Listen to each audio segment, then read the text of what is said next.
Saudi अरब से छुट्टी जाने के बाद क्या दोबारा नए वीजे के ऊपर आने पर कोई मसला तो नहीं होगा? ये सवाल बड़ा अहम है, लेकिन इसका जवाब उससे भी ज्यादा अहम है। परदेसी भाइयों देखें, 2025 के शुरू में सऊदी गवर्नमेंट ने एक अनाउंसमेंट की थी कि जिन लोगों की छुट्टी और इकामा एक्सपायर हो जाता है अपने मुल्क जाने के बाद, वो दोबारा नया वीजा लेकर सऊदी अरब में किसी भी टाइम एनी टाइम आ सकते हैं।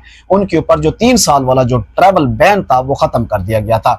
अब क्या हुआ कि इस अपडेट को लेकर बहुत सारे लोगों ने इसका मिसयूज किया।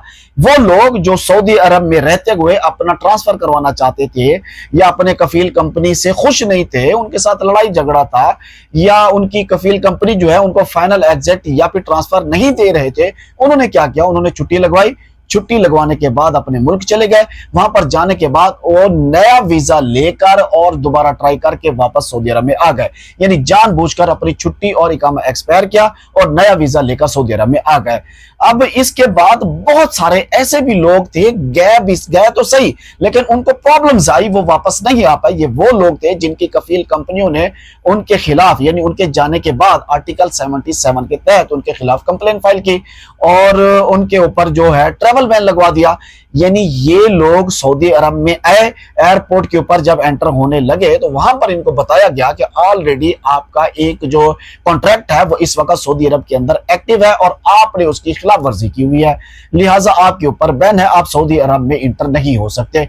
और उनको सऊदी एयरपोर्ट से ही वापस भेज दिया गया। तो ये उन तमाम लोगों के लिए एक जो है इंपॉर्टेंट इंफॉर्मेशन है, जो लोग सऊदी अरब से छुट्टी पर चले जाते हैं, जाने के बाद जानबूझकर अपनी छुट्टी और इकामा एक्सपायर करते हैं।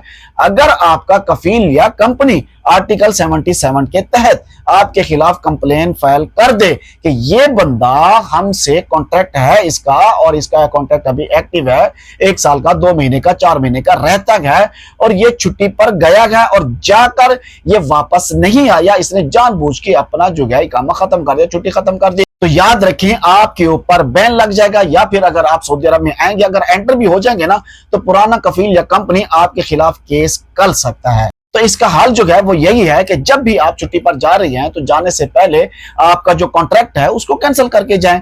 आप उसको आर्टिकल 81 के तहत कैंसिल कर सकते हैं, उसमें आप दोबारा नए वीजे के ऊपर आ सकते हैं, आपको कोई मसला नहीं होगा, आपको कोई परेशानी नहीं होगी।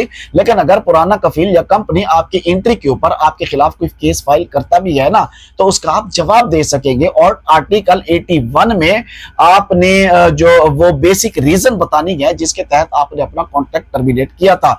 यानी अगर आपको कफील कंपनी से कोई शिकायत है या कोई प्रॉब्लम थी और अगर वो आपके खिलाफ केस फाइल करते हैं, तो उसके लिए आपने तैयार रहना है और वो सबूत आपने अपने पास रखनी है, ताकि दोबारा अगर आप नए वीजे के ऊपर आप आए यहाँ पर सऊदी अरब में, तो पुरानी कंपनी कफील आपके ऊपर कोई केस करते हैं तो उसको आप चैलेंज कर सके और उसको फेस कर सके। दुआ करते हैं अल्लाह तबारक व तआला तमाम परदेसी भाइयों को अपनी हिफ्ज़ व अमान में रखे। आमीन या रब्बल आलमीन।